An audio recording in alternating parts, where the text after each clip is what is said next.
Good morning. எப்படி இருக்கீங்க? இந்த வீடியோவில் உங்களை பார்க்கறதுல ரொம்ப சந்தோஷம்.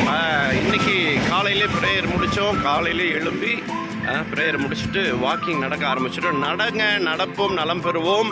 நாங்கள் டெய்லி நடக்கிறது ஆரோக்கியமாக இருக்குன்னு சொல்ல வரேன். இன்றைக்கி எதை பற்றி பேசலான்னு அப்படி யோசிக்கும்போது, தகுதிக்கு மிஞ்சி ஆசைப்படாது தம்பி அப்படிலாம் சொல்லுவாங்க. தகுதிக்கு மிஞ்சி ஆசைப்படலாமா, படக்கூடாதா? தகுதிக்கு மிஞ்சி ஆசைப்படுறது தப்பு இல்லை, அதை அடைவதற்கான தகுதியை வளர்த்து கொள்ளாதது தப்பு.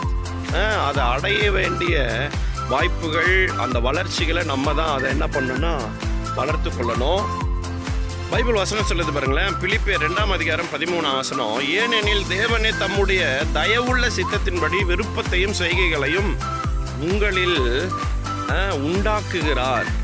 அது மாத்திரமல்ல, 1 கொரிந்தியர் 6:12 சொல்லுது, எல்லாவற்றையும் அனுபவிக்க எனக்கு அதிகாரம் உண்டு, ஆகிலும் ஒன்றும் எனக்கு தகுதியாகிறாது.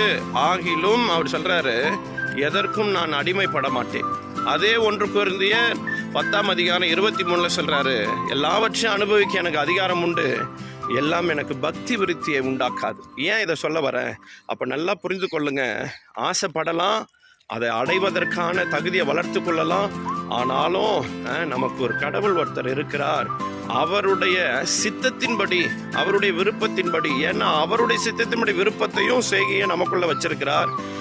ஏன்னா மீறி அவருடைய செய்கைகளை மீறி நான் எதையும் செய்யாதபடிக்கு நான் என் விருப்பத்தை, அவர் கொடுத்த விருப்பத்தை நான் நிறைவேற்றணும் சொல்லி நான் அதை செயல்படுத்தணும்னு சொல்லி இந்த நாளில் உங்களிடமிருந்து விடைபெறுகிறேன். பபாய்.